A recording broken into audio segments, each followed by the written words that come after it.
بسم اللہ الرحمن الرحیم الحمد للہ والصلاة والسلام علی رسول اللہ۔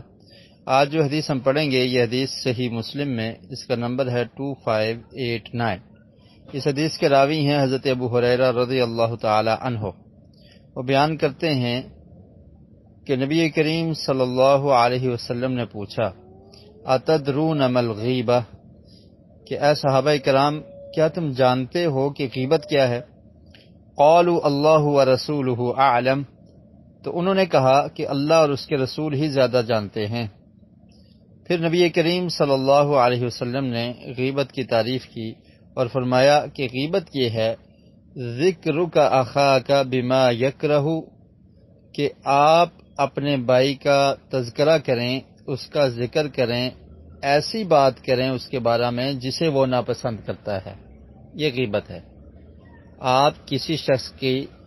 ایسے عیب کو بیان کریں، ایسی کمی اور نقص کو بیان کریں کہ جسے وہ ناپسند کرتا ہے، تو آپ اس کو لوگوں میں بیان کر دیں تو یہ کیا ہے؟ غیبت ہے۔ قیلا، پوچھا گیا، قیلا کا مطلب ہوتا ہے کہا گیا، جیسے قالا اس نے کہا، اور قیلا کا مطلب کہا گیا، تو پوچھا گیا اللہ کے رسول صلی اللہ علیہ وسلم سے افرأیت ان کان فی اخی ما اقول، کیا خیال ہے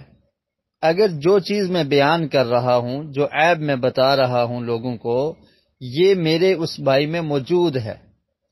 یعنی اس کی وہ کمی، اس کا وہ نقص جو میں بیان کر رہا ہوں تو یہ اس میں موجود ہے، تو کیا پھر بھی یہ غیبت ہوگی؟ تو اللہ کے رسول صلی اللہ علیہ وسلم نے ارشاد فرمایا ان کان فیہ ما تقول فقد اغتبتہ، اگر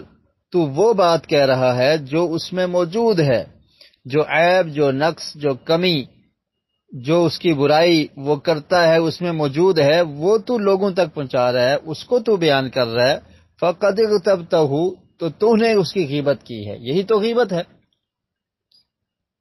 اگر اس میں وہ عیب کمی نہیں ہے پھر اگر آپ بیان کر رہے ہیں تو وہ تو بہتان ہو جائے گا، لیکن اگر وہ کمی، وہ عیب، وہ نقص وہ اس میں پایا جا رہا ہے، اس کو آپ بیان کر رہے ہیں، تو فرمایا فقد اغتبتہ، تو یہی غیبت ہے جو آپ نے اس کی ہے، اور غیبت بہت بڑا گناہ ہے۔ پھر فرمایا وَإِن لَّمْ يَكُنْ فِيهِ فَقَدْ بَهَتَّهُ، اور اگر